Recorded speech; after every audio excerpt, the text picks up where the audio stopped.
what is a successful season? I had an argument with my good friend KG on our show the other day, right?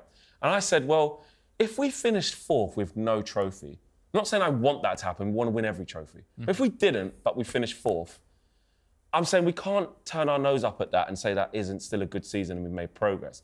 If we finish 5th, but we win the FA Cup,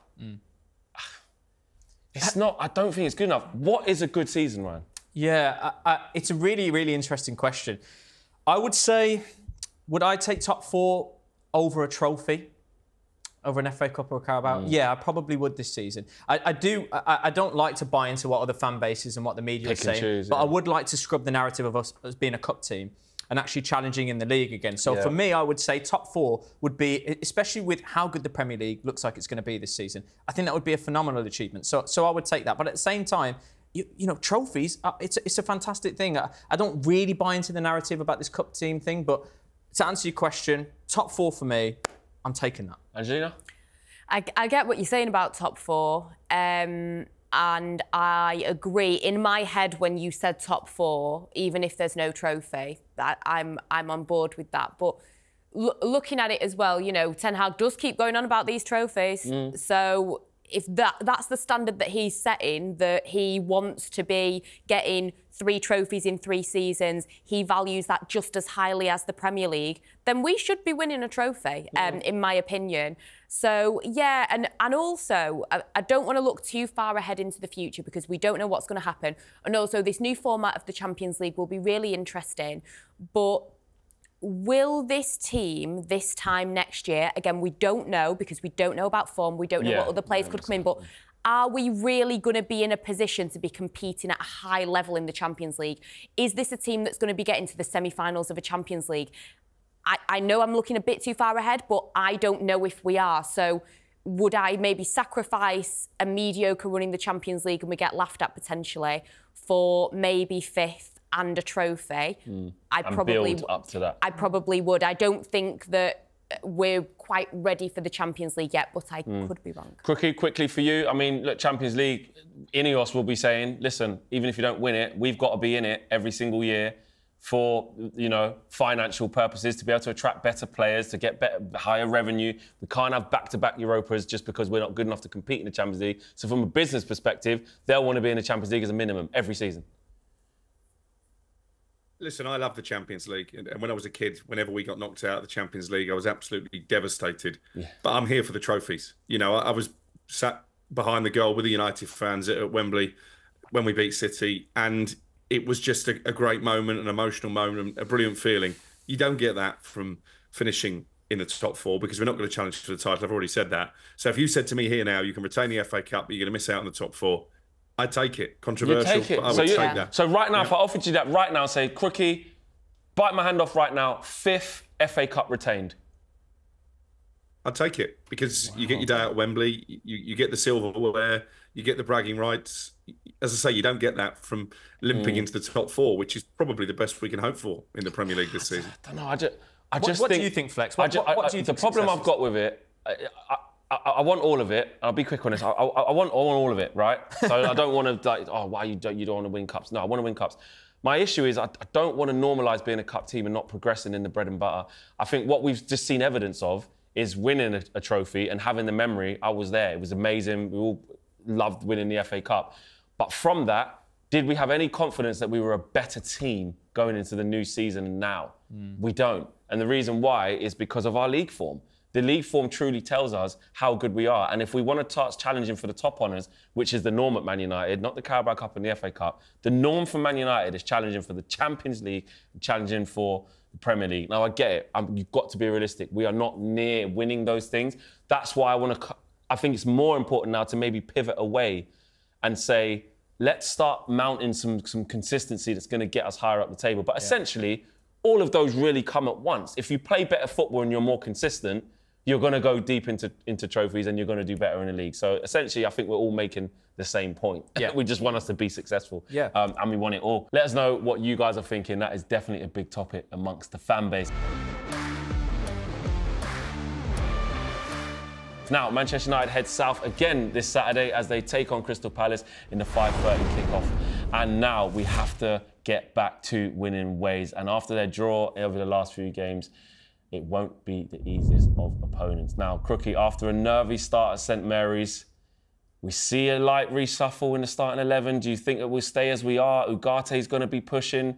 Does Dallo run the risk of being on the bench now? The defenders survived in the last game when they all got taken off. We were worried. Same 11 or, Ugarte in there? What are you expecting? No, I think Ugarte will start. The fact he took him off after an hour against Barnes really was a pretty big indication. Yes. So I think he'll come in probably for Eriksson, which is a little bit unfortunate because actually for Eriksson did quite well at St Mary's, but maybe this is going to be more of a physical game. Garnacho's an interesting one because, as you mentioned, he's made a real impact this season without starting too many games, but I think it would be unfair on Ahmad if he was to be dropped because I think he played well against Southampton as well. Rashford obviously will keep his place, so it's going to be a choice between those two. I think the back four will probably stay the same, even with the issues that Dallo had on that left-hand side. So I think what's positive is we have genuine options now, don't we? We're asking, will it be Ugarte or Eriksson? Will it be Garnacho or Ahmad? Does De Ligt keep Maguire out of the team? I'm sure he does. So the strength in depth, and you've been talking about it in terms of Ten Hag's strongest ever squad, I think the proof is there. Ryan, decent time to play Palace. They haven't, it's not a happy stomping ground for us in recent years, but this start to the season, no Elise now as well. They haven't been they haven't picked up where they left off from last year. No, they haven't, have they? It's been a stuttering start from them. I think it's like 2 draws and two losses. I actually, a bit of egg on my face, I thought they'd start the season much better. Yeah. I actually had them potentially, if all things went right, potentially challenge for a European spot as well because they took off as soon as the new manager took charge. But yeah, I would say it is a good time, especially, as I say, I know you weren't a fan of the squad, but after that 7-0, after the Southampton 3-0, that's 10 goals across 2 games. We go there now. An eyebrow is going to be raised in the Crystal Palace camp. This is the period now of games before we wrap up now. Like you said, Southampton meant to do that. Yeah. Barnsley, you definitely wasn't impressed with the 7-0. So, but now is the run of games where it's like, right, Palace away is usually a bit of a prickly one for Man United. Yeah. Obviously, at home in the Europa League, got to get off to a good start. Then it's Spurs at home and then Villa away, mate. There's nowhere to hide now. This is where we're going to find out about really if we're turning the corner or not. Yeah, exactly. And you look that from this game Saturday onwards, like the next 15 days, we've got the Europa League game, we've got Spurs, we've got Porto, we've got Villa. There's a lot going on. This is a game that on paper, apart from what happened, it has been difficult at times. But yeah, this is a game that we should be winning. You look at Palace, they've been struggling. They've sold 2 of their best players in Elise and Anderson. In my opinion, they should be there for the taking. And I just want the momentum to continue. I personally would just play all the kids, joking. You probably would. Yeah, put 11 kids out. No, I do expect... this whole Garnacho thing, I think is going to be very interesting because he's become almost this kind of super sub, and his success in coming off the bench is almost damaging him in that he's not getting these starts. But he's been absolutely fantastic, and he won't want to be a super sub. No, he deserves to start. Him, His form, he does deserve to start. But how often have we said, as Man United fans, we want a player that's going to come off the bench and really make an impact? And we finally got that. So we're kind of clinging on to that. But it's funny because last season, I think he played like 38 successive games that he started for United. He only had about nine games where he came off the bench, didn't score in any of them. But then the season before, he was a bit more of a super sub again. So it's kind of interesting to see how it's going with him. I'm gutted for him because I don't think he'll be starting, but at the same time, you kind of understand it. But I'm actually, as much as I was negative about the 7-0, I'm actually really looking forward to this game. Good. And we're going to hear how much you're looking forward to it when we get your prediction right now. Let's go around the room. Crookie, let's lock it in. You was conservative against Southampton. You've been conservative in a lot of them. I've decided to take your lead on that, and as an experienced Man United fan. But we feel a little bit more confident now. What's your prediction going into this game? Well, I think it will definitely be better than it was last year. That won't be too difficult. So we won't lose 4-0. Might lose 1. I'm going to go for a win. I mean, again, Ryan might have the stats. It's not often in recent seasons that United have strung together back-to-back away victories, but I think it's a massive opportunity to do that against a Palace side who aren't playing great. I'm going to go United to win 2-1, which was my prediction last week as well. Yeah. Ryan?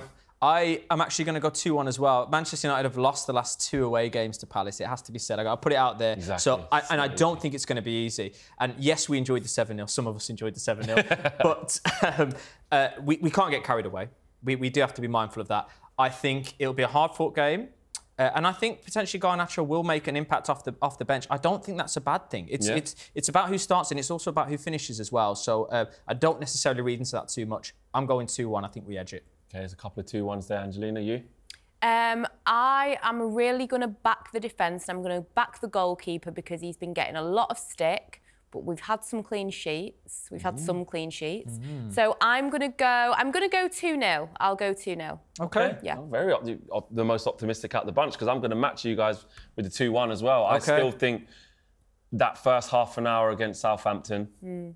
Raise an eyebrow. I think against better opposition, there's still some questions we need to answer. And if you have half an hour like that against Palace or give Eze that type of space and time or give him a penalty... Yeah. He ain't missing, mate. Or even Mateta at this point.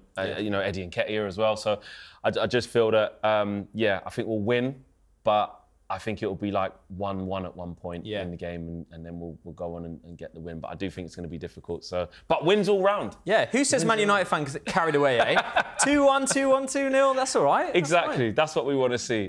Thank you very much, guys. That's all we've got time for on this week's episode of Inside Devils. A huge thank you to Alex Crook, Angelina Kelly, and Ryon Scott-Douglas. And we'll see you on next week's episode. Hopefully, with another 3 points in the bag. That's what we're going to do. We'll become 3-point collectors. See you next week.